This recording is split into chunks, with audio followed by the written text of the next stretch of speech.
আটাইতকৈ দুখ লগা দৃশ্য গাহৰি পুতিবৰ বাবে এইদৰে এতিয়া গাঁত খান্দি থকা হৈছে। প্ৰায় 200ৰো অধিক গাহৰি কালিং কৰি অৰ্থাৎ মাৰি পেলাই ইয়াত পুতিব। কাৰণ আফ্ৰিকান সোয়াইন ফিভাৰে এখন ফাৰ্মৰ আফ্ৰিকান সোয়াইন ফিভাৰ বেমাৰ 10টাকৈ গাহৰি বিয়পি পৰাৰ ফলত এতিয়া বাকী যিমানখিনি গাহৰি আছিলে সকলো গাহৰিকে মাৰি পেলোৱা হ'ব। আৰু এইটো কালিং কৰিব অৰ্থাৎ চিকিৎসা বিভাগৰ মানুহ আহি ভেটেৰিনাৰী মানুহ আহি কালিং কৰিব আৰু কালিং কৰাৰ পাছতেই গোটেই গাহৰিখিনি ইয়াত পুতি পেলাব। এনেকুৱা এটা বেয়া লগা দৃশ্য। আৰু য'ত কাকজান শিৱসাগৰৰ কাকজান অঞ্চলটো এইখন ফাৰ্ম জানমণি বুঢ়াগোহাঁইৰ যিখন ফাৰ্ম আছিলে 6টা বছৰ ধৰি তেওঁ গাহৰি পালন কৰি আহিছিলে আৰু তেখেতৰ এতিয়া জীৱনলৈ যি এক প্ৰত্যাহ্বান আহিছে।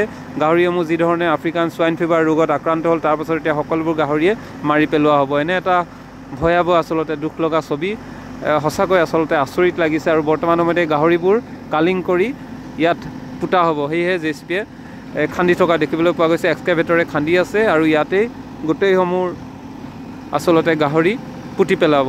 200টাকৈ গাহৰি আপোনালোকে ভাবক, প্ৰায় 40 লাখ টকা এইদৰে তেখেতৰ লোকচান হৈছে বুলি জানিবলৈ দিয়ে। আৰু তেখেতে এটা লোন লৈ থৈছিলে গাহৰিৰ 40 লাখ টকা। তেওঁ এতিয়া কৈছে যে গাহৰিখিনি মৃত্যু হোৱাৰ পাছত গাহৰিখিনি মাৰি পেলোৱাৰ পাছত তেওঁ এতিয়া কি কৰিব, লোনটো কেনেকৈ মাৰিব তাক লৈ চিন্তিত হৈছে। প্ৰতি মাহে লাখ টকাৰ দানা খুৱাইছিলে গাহৰিসমূহক।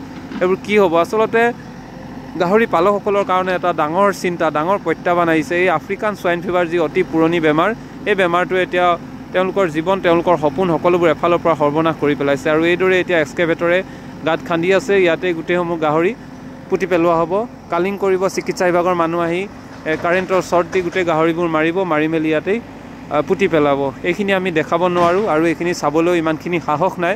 তথাপিও কিন্তু আটাইতকৈ বেয়া লগা পৰিৱেশটো, আটাইতকৈ বেয়া লগা এটা খবৰ, এই খবৰটো আপোনালোকক দিবলৈ পাই নিজেও মৰ্মাহত হৈছোঁ। থলুৱা যিসকল গাহৰি পালক, এই গাহৰি পালকসকলৰ জীৱনলৈ কিন্তু বৰ ডাঙৰ প্ৰত্যাহ্বান অহা পৰিলক্ষিত হৈছে।